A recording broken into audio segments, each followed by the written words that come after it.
আমার পুরো artistic journey is a process of creativity. আমি নাজিয়া আন্দলি প্রিমা, মূলত visual artist, but definitely art took me in different pace. So I'm also an entrepreneur, and also I think I'm a creative activist and cultural activist as well.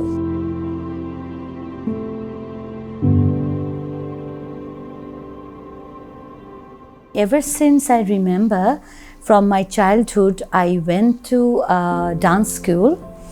I also went for Chayanot. আমি 7 বছর classical করেছি and Bharatanatyam করেছি, and then চারুকলা later on. So basically artist. So আমি শুরু করি as a career 1999. তার আগে চারুকলায় পড়েছি from 93 থেকে 2000 পর্যন্ত. By this time I did my graduation and masters. In between I did lot of fellowship and workshop on visual art. So the whole training process, actually my process to start a journey as an artist.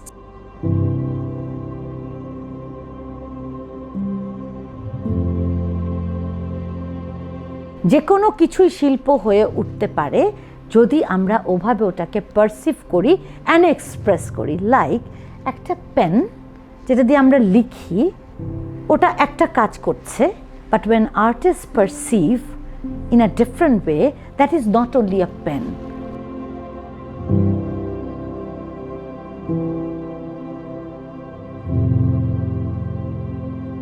আর্টের কোনো limit হতে পারে না। একজন artist continuous চর্চার মধ্যে থাকে, প্র্যাকটিসের মধ্যে থাকে, তার স্টুডিওতে বসে কাজ করছে মানে হি অর হি নতুন নতুন আর্ট থেকে নতুন নতুন জিনিসগুলি এক্সপ্লোর করার চেষ্টা করছে।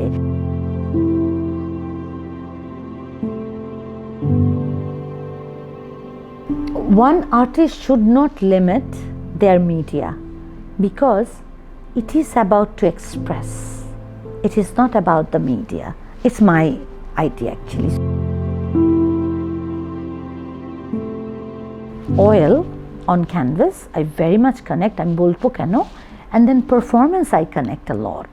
যে শিল্পী অয়েল দিয়ে কাজ করে সে ডেফিনেটলি ফিল করেছে ওর ইন্টেন্সিটি। আমাকে ইন্টেন্সিটি অফ লাইফ খুব প্রভোক করে।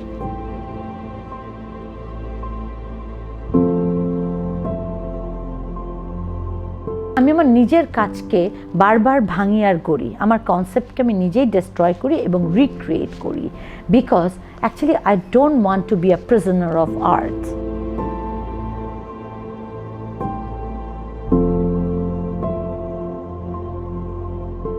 আমি বহু এক্সপোজিশন করেছি বাইরে। 2019-এ ভেনিস বিয়েনালে 58তে আমার পার্টিসিপেশন ছিল। So it was a proud moment to represent Bangladesh in art Venice Biennale. Actually this book Prima Donna is quite a huge publication.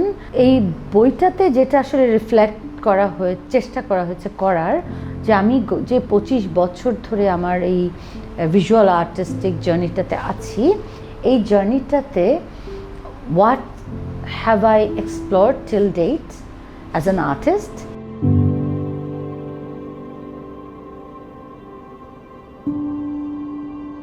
Mark Rothko আমার one of the favourite.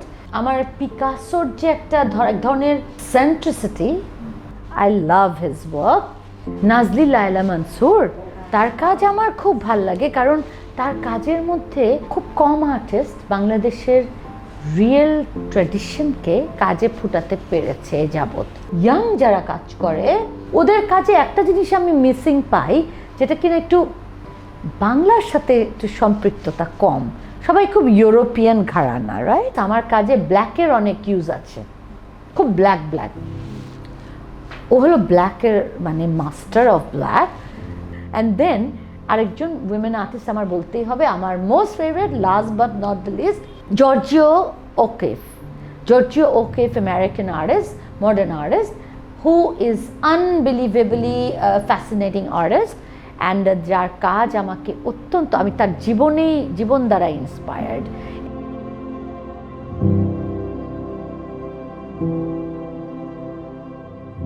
During this very critical time of pandemic, আমি ভীষণভাবে artistic ব্লকে পড়েছি এবং ভীষণ artistic block আমার হয়েছে এবং এতটাই সিভিয়ার সেই ব্লক যে আমি এক পর্যায়ে আমি ড্রয়িং ভুলে গেছি।